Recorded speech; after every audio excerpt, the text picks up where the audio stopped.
ભાયાવદર શહેરમાં ભારતીય જનતા પાર્ટીના પોરબંદર લોકસભાના ઉમેદવાર ડોક્ટર માંડવિયાનું સમાજના 18 વર્ણે સ્વાગત કરી સમર્થનનો કોલ આપ્યો હતો।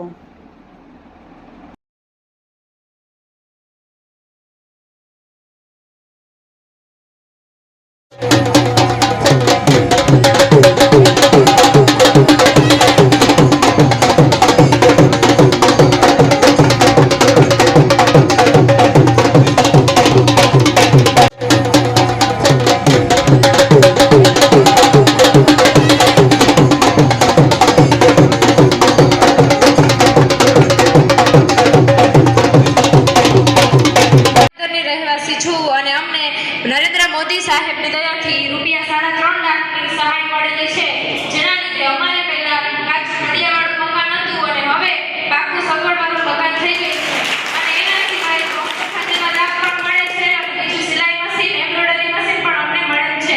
ભારત માતા કી વંદે। પોરબંદર લોકસભાના ભાયાવદર ગામમાં બૌદ્ધિકોનું વિશાળ સંમેલન યોજાયું। પોરબંદર વિધાનસભાના ઉપલેટા વિસ્તારના ભાયાવદર ગામમાં ડોક્ટર માંડવિયાનું ભવ્ય સ્વાગત કરાયું હતું। તો અહીં સંસ્કૃતિ હોલમાં યોજાયેલા પ્રબુદ્ધ નાગરિકોના સંમેલનમાં ડોક્ટર માંડવિયાએ નવા ભારતની વડાપ્રધાન નરેન્દ્ર મોદીની કલ્પના શું છે, ભારતને ગુલામીના પ્રતીકોમાંથી કઈ રીતે મુક્ત કરવું છે તેની વાત કરી હતી। તો કોરોના દરમિયાન ભારતે કરેલી કામગીરીથી વિશ્વ આખું ભારતની શક્તિથી પરિચિત થયું હતું, આ વાત કરી હતી। પ્રબુદ્ધ નાગરિકો સમક્ષ કરાયેલી આ વાતોથી સમાજના બુદ્ધિશાળી લોકો પણ ખૂબ પ્રભાવિત થયા હતા। માલધારી સમાજનો ખૂબ ખૂબ આભાર। વણિક સમાજના મિત્રો ફટાફટ વધારે, લઘુમતી સમાજના મિત્રો તૈયાર જ રહેજો।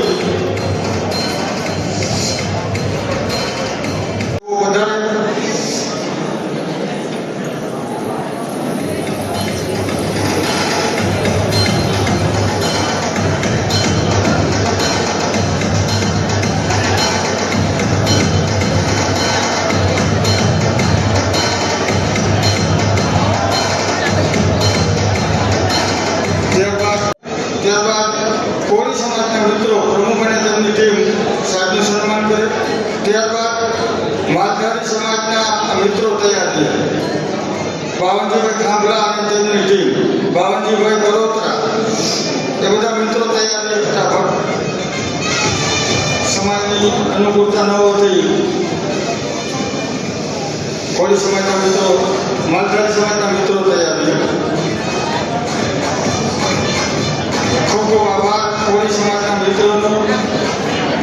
ત્યારબાદ સોની મહાજન અને વણિક સમાજ તૈયાર છે। સોની ખૂબ ખૂબ આભાર સર્વદળી સમાજના મિત્રોનો।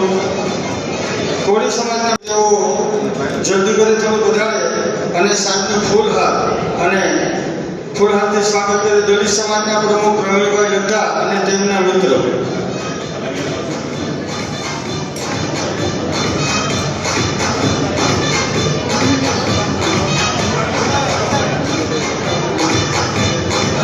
ત્યારબાદ કોળી સમાજના મિત્રો તૈયાર છે। સમાજના પ્રમુખ અને ટીમ તૈયાર છે। બ્રહ્મ સમાજના પ્રમુખ અને તેમની ટીમ તૈયાર છે।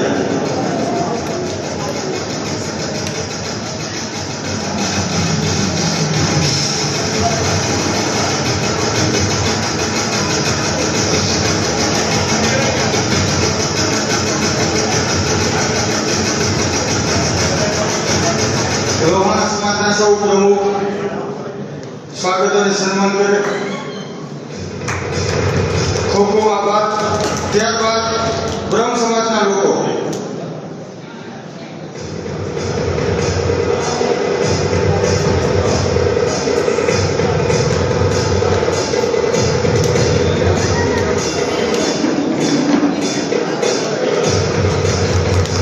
ત્યારબાદ દલિત સમાજના એવી રીતે 1200 કાનૂન એવા હતા જે અંગ્રેજોએ બનાવ્યા હતા। એ કાનૂન ચાલતા હતા। આઝાદીના 70 વર્ષ પછી અમે લોકોએ સંસદની અંદર આ 1200 કાનૂન બદલીને ભારતીય કાનૂન, નવા કાનૂન બનાવ્યા। તમે સંસદને જોતા હશો 1919 માં અંગ્રેજોએ બનાવેલા સંસદ ભવનની અંદર સંસદ મળતી હતી, પરંતુ અત્યારે ભારતના એન્જિનિયરો દ્વારા બનાવવામાં આવેલી નવી સંસદની અંદર અમે સાંસદ તરીકે બેસીએ છીએ દોસ્તો, એટલે કે દેશ ગુલામીના પ્રતીકોને હટાવી રહ્યો અને દેશ ઉપર રાજ નથી કરતા. રાષ્ટ્રપતિ દેશ પ્રત્યે પોતાના કર્તવ્યનું નિર્વહન કરે છે, એટલા માટે રસ્તાનું નામ બદલી નાખ્યું અને એ રસ્તાનું નામ કર્તવ્ય પથ કરી દીધું. આ દેશની અંદર આપણું નેવી એનો ઝંડો જે અંગ્રેજોએ આપેલો ઝંડો હતો, એ ઝંડો બદલીને શિવાજીએ કહ્યું કે અમે રાજ કરનાર લોકો નથી, અમે જનપ્રતિનિધિ.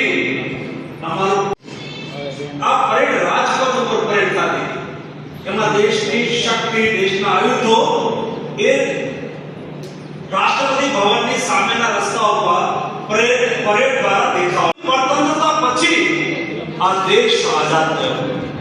દેશની આઝાદીને ટકાવવા માટે આપણે આપણી ગુલામ માનસિકતામાંથી બહાર આવવું પડશે. અને ગુલામ માનસિકતામાંથી ક્યારે બહાર આવીએ? જ્યારે ગુલામીના પ્રતીકોને આપણે હટાવવા પડશે. કયા ગુલામીના પ્રતીકો? 9 વાગ્યાનો હોય તો 9 વાગ્યા પહેલા 5 મિનિટ પહોંચવું પડે. જે કોચમાં તમારી ટિકિટ હોય કોચની સામે ઉભું રહેવું પડે. ત્યાં તમે ઊભા હો તો ટાઈમિંગ ટ્રેન આવે તો તમે ટ્રેનના ડબ્બામાં બેસી શકો અને ગંતવ્ય સ્થાન તરફ પહોંચી શકો.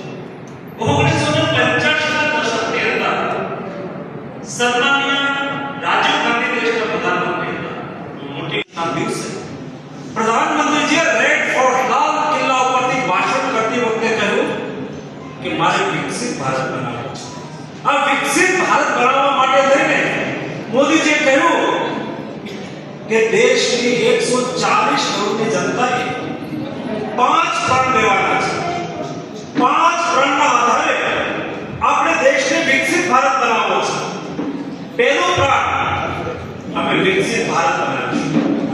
બીજું પ્રણ લેવડાવતી વખતે મોદીજીએ કહ્યું એ બેસી જશે ભાઈ, તમે એને ગાઈડ નહીં કરો, બેસી જશે પ્લીઝ. બીજું કે અમે દેશમાંથી ગુલામીના બધા જ પ્રતીકોને હટાવી દઈશું. ગુલામીના પ્રતીકો એટલે આ દેશ 2000 વર્ષ સુધી સ્વતંત્ર રહ્યો છે. આ દેશ પર ક્યારેક ગુણોએ શાસન કર્યું, ક્યારેક શકોએ શાસન કર્યું. 1000 વર્ષ સુધી આ દેશ પર આક્રાંતાઓએ શાસન કર્યું. 240 વર્ષ સુધી સમાજ માટે, સત્ય માટે, સત્યપૂર્ણ સમાચાર પ્રસારણ આપના મોબાઈલ પર તરત જ લાઈક કરો, શેર કરો અને સબસ્ક્રાઈબ પણ કરો. અને હા, ઘંટડી વગાડવાનું ન ભૂલશો. આભાર.